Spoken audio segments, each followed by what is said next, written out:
All right, all right, all right, all right, guys. How y'all doing? Wow, wow, wow, wow, wow, wow, wow, wow, wow, wow, wow, wow. What a debate. What a debate, guys. How you doing? My name is Tim Black. If you're just tuning in, if you're new to the show, we talk about politics, we talk about news, we talk about culture, we talk about what's going on in our world. We are hot. The mic is hot. Everybody's here. I just got through watching the Democratic debate in Miami. I was live tweeting throughout the debate. I watched every second of the debate. I would like to talk to you about the winners and losers and the opportunities taken, the opportunities missed in tonight's debate. I have receipts. Oh, I got receipts, y'all. YouTube, Facebook.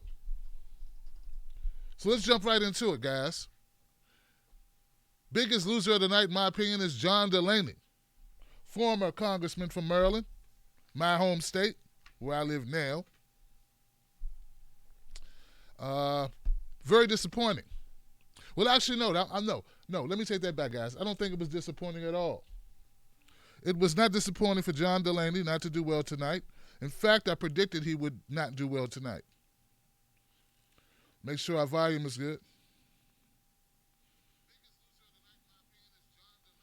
All right, we're good. We're live. See, there we go. Just testing. Got to test the audio, guys. Make sure the audio is working. John Delaney. He's the wet blanket I predicted he would be. I sent out a tweet to that effect. There were a couple times that John Delaney wet the bed with the wet blanket, all the way up to his closer, which was very forgettable. Anybody remember what John Delaney said? I don't know what he said. A lot of "we can't get it done." His worst moment when he was kissing up to Nancy Pelosi on the subject of impeachment of Donald Trump. He said Nancy Pelosi knows more than any of us, all of us put together, about impeachment, if we should impeach Donald Trump or not. Okay, so Amy repeated the applause line 4 times of Donald Trump is not above the law. Donald Trump is not above the law. Donald Trump is not above the law. Donald Trump is not above the law. Hey, Delaney, saying something 4 times in a row, looking for an applause. If you don't get one, doesn't make it more plausible. A lot of what we can't do and what we shouldn't expect to get done. That was John Delaney. Also, I had the opportunity of interviewing someone who's running against Nancy Pelosi by the name of Shahid Buttar, and he gave a very compelling reason for going after impeachment for Donald Trump, even though I'm someone who doesn't advocate for it. If you want to see someone making the argument why it makes sense for the Democratic Party to go after Trump, listen to Shahid Buttar. He would have done a much better job than John Delaney. Okay, so who was the big winner of the night? Biggest winner of the night, guys, and I'm telling you, I thought it was going to be Tim Ryan. I think it was Julian Castro.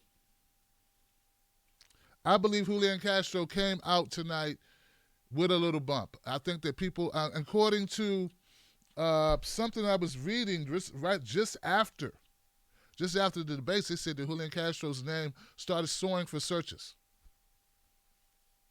Yeah, it was a spike in Julian Castro. He did a very good job on immigration, being the only Latino brother up there, or Latino candidate in the race. He did a very good job of articulating immigration policy problems, what's going on with ICE, what's going on at the border, what's going on with asylum, and he was citing Section 1325, where and calling out the decriminalization of people who are crossing the border without paperwork. He doesn't want that to no longer be a felony. He wants it to be a civil case. In fact, Castro went after Beto O'Rourke. I guess I don't know why I didn't expect that to happen. Maybe Castro went after Beto O'Rourke because he was tired of hearing Beto O'Rourke speak Spanish and pander to the Latino audience. That could have been what it was. But it was impressive. It was good shots by Castro. Now also, Tim Ryan. Tim Ryan had some moments, some glimmers. In the beginning, he was too hesitant, but then he did score some points when he was talking about the Democratic Party needs to get back to being the party of the working people, of the working class, stop being so elitist. It didn't go over too well with the crowd there in the audience, but inside I was clapping. I was clapping because I think he's got a good point. But a lot of the momentum that Tim Ryan had, he gave up when he made a patented mistake, a foolish mistake, a foolish gaffe, a misstep, something he should have never done, which was talk about we need to have more engagement in the Middle East. Oh, God, why would you say that? You know Tulsi Gabbard's up here. You saying we need to have more engagement in the Middle East, that's what we need to do. Tulsi Gabbard came out of nowhere and knocked this one out the park. In fact, it was like she was Debo from Fridays, and she just went up and snatched his chain off his neck and took his bike. Tim Ryan, what are you thinking about? You don't even know about 9/11, that it was the Taliban, Al-Qaeda. It was not. Well, he got a little twisted around there. He forgot Al-Qaeda, and he started talking about Syria and Afghanistan and why we need to have more troops. And Tulsi Gabbard just kept bringing home the fact that we need to bring home our troops. So she did a great job. Tim Ryan lost a little bit of his momentum, as I said before. His closing argument was pretty strong, though.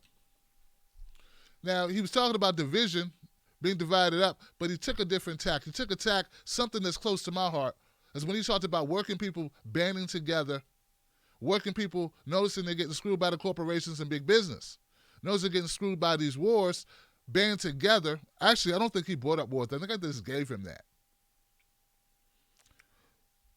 He talked about 10 cities, something you don't hear people talk about a lot. He talked about poverty and how we need to come together as sort of like in the vein of Martin Luther King Jr. If the poor people would ever wake up and realize they're being screwed by the same people, which is the top 1%, well, maybe then we could come together and we could take the thing back. So I liked his closer. Now, back to Tulsi Gabbard. Ladies and gentlemen, I told you Tulsi Gabbard needed to have a good night. It wasn't exactly the night I think she needed to have, but I'm going to tell you this, guys. It was a good night. It wasn't a bad night. It was not a bad night. In my earlier video, when I was talking about the pre-debate, I made some points, and I told you at the very end, I said, the person who has the most power in the debate is not even an individual on the stage. That person is an entity, and that entity really is a collection of people, and those people collection are the moderators. The moderators, Rachel Maddow, the only smear of the entire night, was bringing up over almost 2 decades old, almost 20-year-old stances that Tulsi Gabbard had about marriage equality and about LGBT rights. Something that she's been asked on every channel, MSNBC, CNN, everywhere she's been. Tulsi Gabbard's had to speak to her stances on LGBTQ. And she's been forthcoming. She said, hey, I was young. I was raised in a conservative household, very religious family, socially religious, Christian family. I don't know if it's Christian, Hindu family. I think she has a mixed family of different religions. But that's how she was raised. When she got into the military, her opinion changed. She was enlisted. She served beside people of all types of different genders, of different orientations. They would die for her. She would die for them. It changed her perspective. She moved out of her mom's house. She moved out of her family's home. She's went into life, and she's changed her opinion. These are all stories. If you're a fan of Tulsi, or if you've been exposed to her, then you know how she feels about this. But damn it, the only person who had that done to them was Tulsi Gabbard. You didn't hear them calling out Cory Booker about taking money from the pharmaceutical industry. You didn't hear them calling out Cory Booker about how he didn't sign the bill, how he voted against us getting drugs from Canada when he talked about health care. But Rachel Maddow made it a point to call out Tulsi Gabbard and waste some of her time and slow a little bit of her momentum. Tulsi Gabbard's closer was optimistic. I've heard it a lot. I think that's what you got to go with, though, even though I've listened to the candidates many times. So it's old school to me to hear Tulsi Gabbard talk about service before self, but maybe other people needed to hear it. I really wish she would have went a little bit harder tonight. But I got to tell you guys, in the exchange with Tim Ryan, I think Tulsi Gabbard feels very good about what she did there. That was a gift. So as much as Rachel Maddow put together a little smear knuckle sandwich, a cheap shot on Tulsi Gabbard, thanks to Tim Ryan, she was able to make up for it by decimating him in the field of who knows what's going on in the Middle East. Moving on. I was surprised at Bill de Blasio. People told me, Tim, you got to watch out for Bill de Blasio. What he lacks in substance, he makes up for in bluster. And he made up for it in bluster tonight. Bill de Blasio was the most passionate person on that stage was Bill de Blasio. Whether it was sincere or not, I don't know. I don't know the man's heart, but he talked a good game. He was not waiting to be asked questions, polling at a mere less than half a percentage point, in my estimation. I was wondering how he made the debates coming in so late. But I guess the New Yorkers must have really supported him. Bill de Blasio wasn't as much as impressive as he was aggressive. And where was everyone else? Where were people? What's wrong? Everyone should have been like Bill de Blasio. He's demonstrating how you do this. You take it, you get the ball, you run it. You don't wait. People raising their hand to talk. This ain't grade school. This is your opportunity on the world stage. If you feel like it's your mission to come change the world, it's your mission to right the ship, to get the car out the ditch. If you think that's your mission, that's why you're running. And if you're running for any other reason, I don't know why you're running. If you're not running to save the world, if you're not running to change the world because you feel like what you have to offer is so different, so intense, it needs to be said, it needs to be out there, you need to be president, well, then you should have the cojones to interrupt Rachel Maddow or Chuck Todd or any of them to voice your thoughts. And de Blasio did that tonight. And frankly, guys, I'm wondering why more people didn't take the initiative. De Blasio was up there sunning you, showing you how to be a jerk. And sometimes you got to be a jerk because you got to get your message out. All right, so, and don't write me long emails telling me, oh, you're a de Blasio fan. I'm far from a de Blasio fan. But the truth is what it is. We call it like we see it. How does he have more screen time than he arguably had as much screen time as Elizabeth Warren, who I've just now mentioned name. I just mentioned her name for the first time since I've been on this live stream tonight. And we're 7-8 minutes in, 10 minutes in, and I'm just now mentioning the front runner because the front runner took the night off. Don't you listen to Zelina Maxwell over there on MSNBC talking about Elizabeth Warren did all she needed to do? Yes, she did all she needed to do to stay where she was, but where she was is not where she is now because Julian Castro just moved up. Tulsi Gabbard got some good hits in on the regime change wars, right? And arguably, I'd say Cory Booker had a decent night. I don't think tonight helped Elizabeth Warren. Oh, it's nice to go through the diatribe and talk about the dress your mama laid out on the bed and how the money was tight and how somebody picked themselves up and we got in a fight. But we don't have time for 10-point, 12-point plans. You need to be pithy and short and to the point. And Elizabeth Warren, the only time that she did that was in Medicare for All. She left no doubt that in Medicare for All, that's what she supports. But after that, and that was in the opening first 7 minutes about Medicare for All. The beginning, the first quarter of the actual debate. So my thing is, Elizabeth Warren, be like Floyd Mayweather, don't get hit, but you got to throw some punches. And why wasn't anybody calling out Elizabeth Warren? Everybody's scared of Elizabeth Warren? It didn't make sense. It just doesn't make sense. It does not make sense. The front runner's right there. Being nice ain't going to get it. All right, I digress. Elizabeth Warren's closer, it was uneventful in my opinion. It was a stump speech. I heard it before. It wasn't inspiring particularly. It was serviceable. I give it a 5. Okay.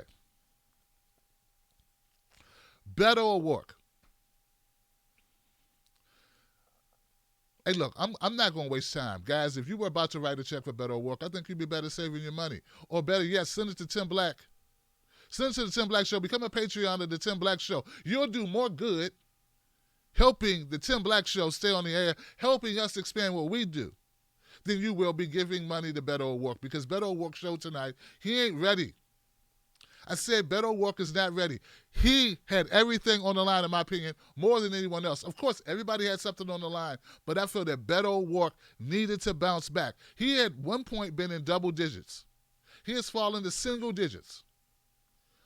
Why would not Beto O'Rourke come? Why didn't Beto O'Rourke come out swinging? I think he's incapable of swinging. I think he's incapable of being direct with his answers, which leads itself all to these winding roads of platitudes that I just don't think land the way that they need to land. I liked his closer. He had a good closer. He talked about his children. He talked about immigration. He talked about tinfoil blankets, aluminum foil blankets. I get it. Good stuff. Right now, you got your finger on the post, but throughout the debate, man, you checked out, you checked in. Castro ate your lunch. What's going on with Beto O'Rourke? It was not a good showing. Optimism is going to be, it's going to require more than optimism for you to become the front runner or to get back in the double digits. I don't think Beto O'Rourke did it. And there may be people that disagree with me. Well, you tell me what he did tonight that pushed him, propelled him forward. Just good enough isn't that good enough if you're Beto O'Rourke. Nothing hurts more. If you already had a good thing, you were in a good spot, and now you dropped, you got to get back to where you were. The expectations are on you. And I don't think anyone can say in a straight face that Beto O'Rourke surpassed expectations tonight. Maybe he's just incapable. Maybe people need to accept that. Once again, instead of donating to his show, donate to this one. Amy Klobuchar. There used to be a skit in SNL called Lowered Expectations. What Klobuchar and Delaney have in common is they both lower expectations. Not just for themselves, but for the future of this country. They talk about what we can't do, not about what we can do. Klobuchar wants to be the senator next door. I'd like to know what door is that so I can avoid it. Klobuchar is uninspiring. And I don't like, look, I have nothing against anyone's ability to speak. Sometimes I get nasally. I've been having some work done trying to get this corrected. Will somebody work on Amy Klobuchar because she sounds like she's about to cry half the time she's talking? That does not instill confidence. I'm so sorry. Drop it a couple of octaves and say it boldly and plainly and stop kissing the butt of the establishment. She said, when you got to say, I'm not the establishment, that's because you are the establishment. No one else on that stage said, hey, I'm not the establishment. I'm an outsider. If you are anti-establishment, no, it's true that you're an outsider, Amy. You don't come for money, but you're an outsider. You're not anti-establishment. You're not establishment, but you're not anti-establishment. I always get the sense that you want to be establishment. I'm just uninspired by it. Give me somebody gritty. Give me somebody willing to fight for me. I have nothing against Amy Klobuchar except I'm uninspired by Amy Klobuchar. Unless I said it before, if you're not in this to change the world, if you don't think that it's you that can change the world, why are you wasting our time? Why are you taking people's money? Why are you taking up space? This debate could have been with 9 people instead of 10. People should not be running just to raise their profile. And the same could be said about many of these people, not just Amy Klobuchar. Cory Booker had a decent night tonight. But if I got to one more time sit back and listen to you talk about you live in a black community, what community are you supposed to live in? Stop telling me what community you live in. Don't do it anymore. I don't want to hear about, tell me what you're going to do for those people in that community. Stop giving your bona fides, making it all be about the fact you live in Newark. That's not good enough. This is not going to get it. People need to recognize this is 2019. It's not 2008 anymore. Okay? Just being black or just being Latino or just being homosexual or just being whatever you are, right? That ain't going to be enough. Obama already showed us that, okay? We're going to have to see you do more. Cory Booker had a good moment or two, okay? I'm not saying it was a terrible night for him. I'm just saying what got redundant, and I was taking notes. Booker says he wants to end the ICE policies of stripping rights, and he wants to reinstate DACA, things that are very popular in the Democratic Party. Everyone talked about the tragic events of a father and a daughter drowned trying to get to America. This is a horrible thing. It's a gimme. Anybody who could not hit that one out the park, I don't know what you're doing up on that stage. You had to know that that was going to be a talking point. I think that Cory Booker did a good job as any on that issue. Who's left? Inslee. Oh, Inslee. Inslee is the climate change. He's the climate change guy. I'm uninspired by him. Look, here's the thing, guys. And this, look, it doesn't make me feel good to knock this guy, okay? Climate change is a pressing issue. It's arguably the most important issue of our time, right?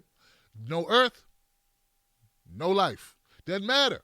Doesn't matter if you got health care if you're dead. Doesn't matter if the planet's uninhabitable if you can get more money back on your taxes. Doesn't matter if college is open to everyone if no one's alive to go to college. You understand what I'm saying? So it is a very important issue. But God, dare I say it? Yes, I dare to say it. Maybe, just maybe, Inslee, Mr. J, Governor Inslee, maybe the message is right, but the message is wrong. Yes, right, guys. You can have the right message, but the wrong messenger. And I believe Jay Inslee may be the wrong messenger. Sometimes we got to bite the bullet. Hey, I'm not paid by these people. I call it like I said, Jay Inslee. You're just missing something for me. Maybe you're 10 years too late or 2 days too old, or a couple of swings at the bat that were missed, or something's going on, or a couple of sandwiches short of a picnic. I don't know. But something's not connecting the way it should. People, please tell me I'm wrong. I don't think I'm wrong. Thank you, Alexis.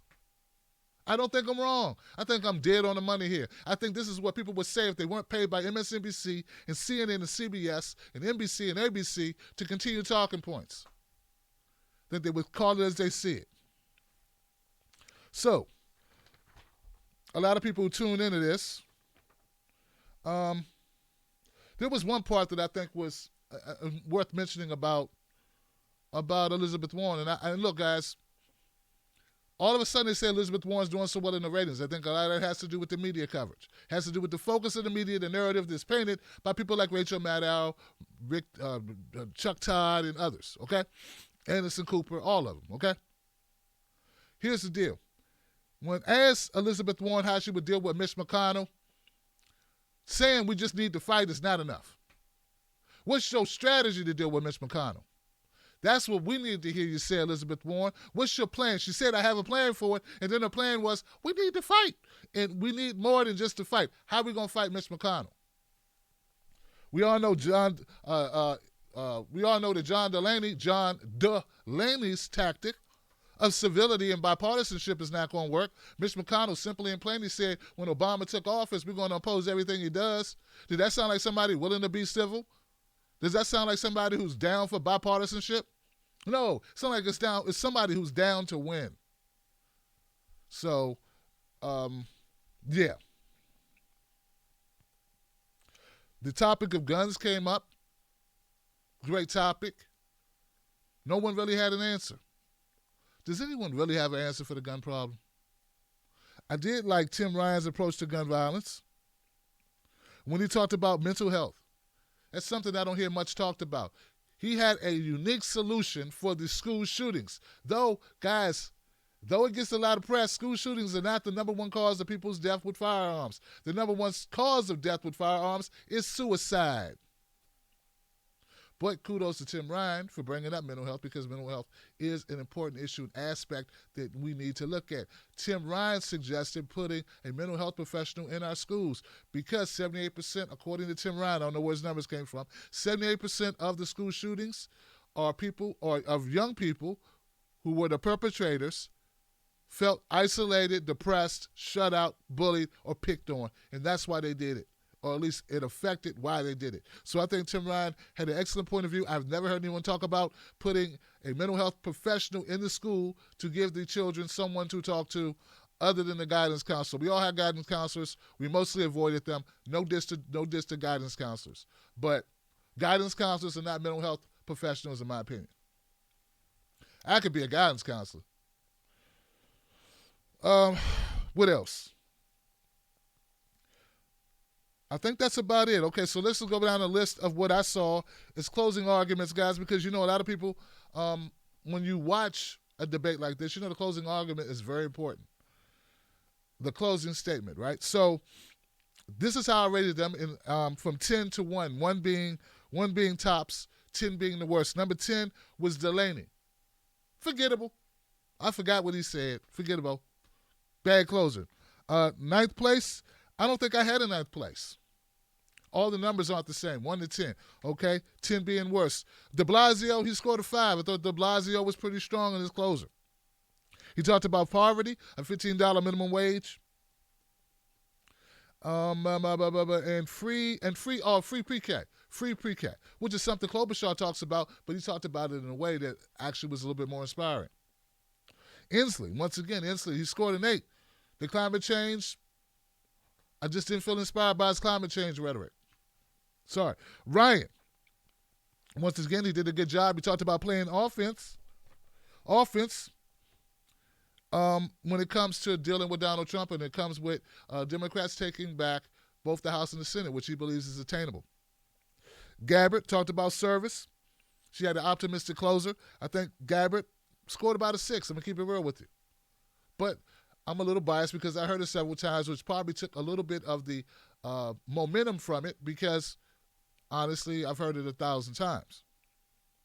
Castro, Promise of America. I think Castro was very strong. He talked about the promise of America, and he used himself as an example, his mother being a new American, an immigrant, and his brother, both he and his brother being success stories, how his brother's in Congress and he's running for president. Good job, Julian Castro. Klobuchar says she gets things done, and she can win. She's using pragmatism. This is not a pragmatism election. Those days are over. I don't think we ever... See, some people think we're going to course correct after Donald Trump and start being pragmatic. I don't believe that America's ever going to be the same way again. I believe the world is changed by our president. Our world in America is changed by our leadership. It changes the tenor and the narrative of the country. I believe once you elected Obama, the world will never be the same. The country will never be the same. Things will never go back to the way they were with Bush.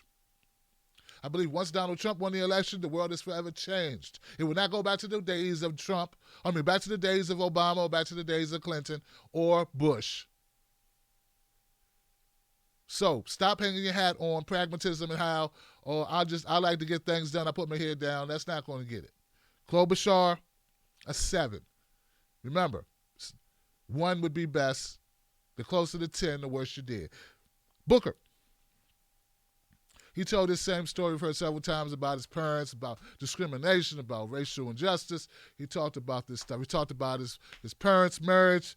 It was optimistic, though. I give him that. Optimistic. Maybe some people hadn't heard it. Maybe there are 3 people that haven't heard your story. But Cory Booker, I expected more out of you in your closer. Decent closer. I heard it a lot. I'm sorry, guys. A 6. I'm not sorry, but, O'Rourke talked about his children, as I stated earlier. He had a pretty good closer because he had time. O'Rourke's okay. Bet O'Rourke is good when he has time to build up, and he took about a minute to build up and get his stuff flowing. That's great, but for questions, he wasn't as on point as he should be, but his closer was serviceable. I just don't think his closer was enough to make up for the missteps and the lack of opportunity and aggressive stances, and offensive nature, posture that he should have had throughout the entire debate. That's what I believe that he needed, and I don't think he had it. Edwards. I feel like Edwards checked out. I think she was playing it safe than anything else, and I think it showed, which gave ground to others. I don't think Edward gets a bump out of this. In fact, I didn't even score her closer. It was redundant. It was her same old stump speech. I took the time to go put my shirt and tie on. That's how uninspiring it was. 5.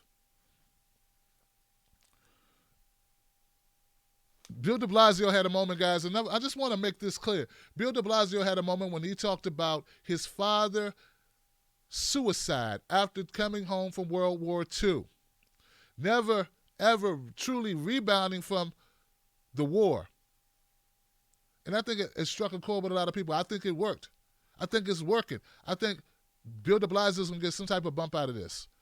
I think it'll be enough. I don't know. Once again, I'm not a de Blasio fan, but I hadn't heard the story. Maybe you've heard the story because you've taken the time out to listen to de Blasio. All right, so that's it, guys. That's my takeaway for tonight. We had some winners. We had some losers. Winners, if I had to pick 2 winners, I'd pick Julian Castro. I'd pick Tulsi Gabbard in moments. Yeah, Tim Ryan gifted her. Tim Ryan saved Tulsi Gabbard tonight, in my opinion.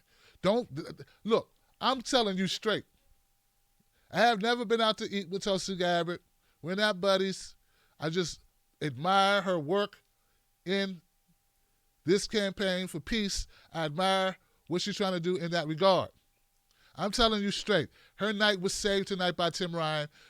Tulsi Gabbard, you and your husband sent Tim Ryan a case of champagne. And if I had to go number 3, Bill de Blasio made himself not look like a total fool for getting in this thing tonight. People who failed or didn't do as well as they should have. Big failure, Delaney. Delaney, what are you doing up there? I don't get it. Inslee, you're wasting my time and yours. Klobuchar, pragmatism ain't going to work, but I guess I'm biased in that regard. And last but not least, Edwards. Hey, I didn't say take dramatic risks, right? I didn't say walk past a pack of wolves smelling like a roast beef sandwich. But come on, you got to keep daylight between you and the other people. You should be more aggressive. You weren't aggressive. You played it too safe.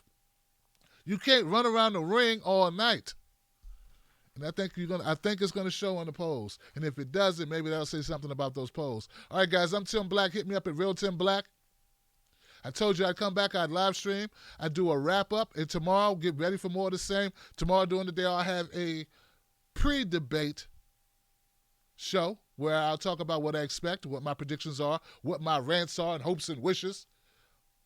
And we'll do that. And then tomorrow, it's almost midnight. And then tomorrow, after debates, we'll have a post show. And then Friday, we will have Freedom Friday, where you get to call up on my show and you get to tell me what you think about the debates, points I may have missed, points you want to reiterate.